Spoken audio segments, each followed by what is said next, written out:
All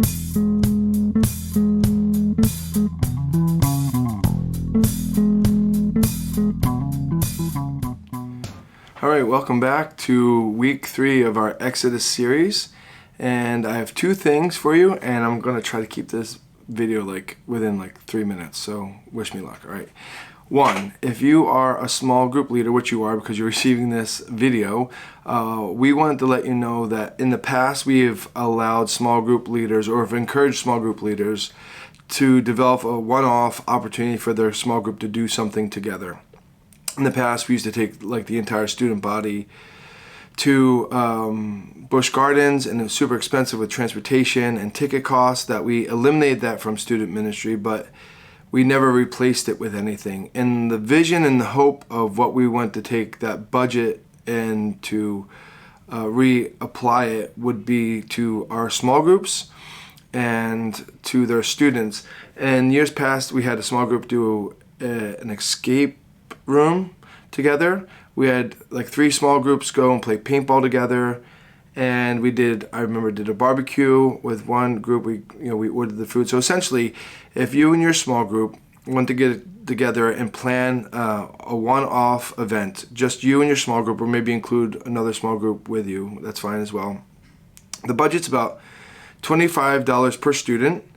And what we would do is, if you would come up with the idea, and then between our staff here, we would organize it, go ahead and pay for it, and have it all set up for you. Oh, and one year, I know a leader did ice skating at the Hertz Arena. So that's just different options. So if you want to do that, we'd highly encourage it. It's great for relationship development and relationship building with your students, and not only with you and them, but with them and each other.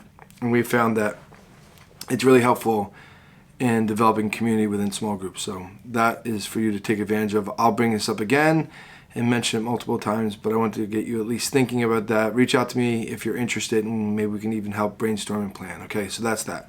Second part, this week in our section on Exodus, as I was reading it this morning and preparing for our large group and leading the discussion for small groups, the one thing that stood out to me in this passage of Exodus 5 through 7:5 was this one element that I think, if it's not addressed in the lives of believers, it could tend towards what it tends towards negativity in our relationship. So I wrote some things down. Have you ever wondered the question, what is God doing?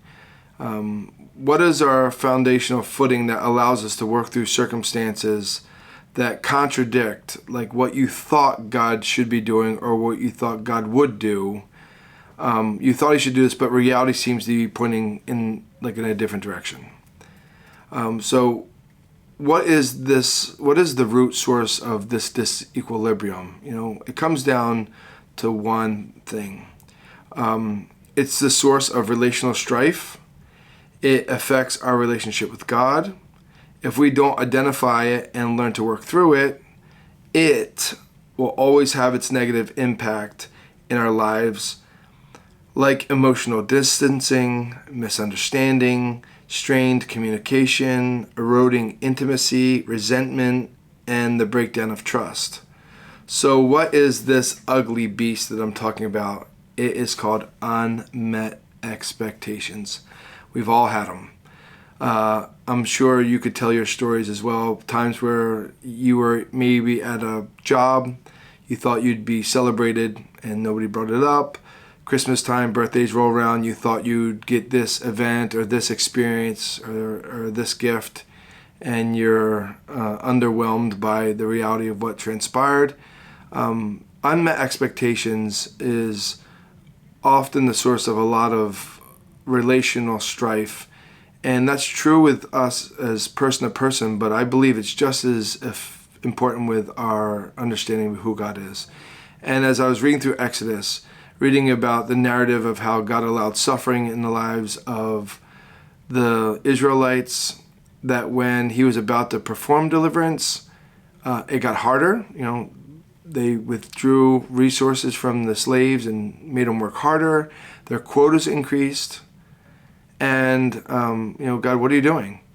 And I had expectations that you were going to deliver us. And in my mind, I created a narrative and a mental movie of what that looked like. And the reality of what I'm experiencing is not that. My question is to you as an adult, how do you handle that? Not with your relationships with others, but how do you handle that with God? How do you work through that?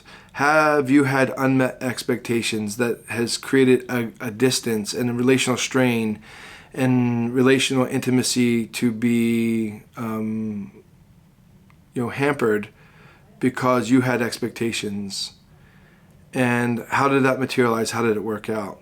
I think there's two key things that we have to take note of if we're going to be able to keep our footing when these times come. One is we have to acknowledge that God is sovereign, and we might have to flesh that out in our own minds, but also with students. What does it mean to be sovereign? What does it mean to have control, to have a will, to have a purpose, and then have the ability to make sure that takes place? We see God's sovereignty throughout Scripture.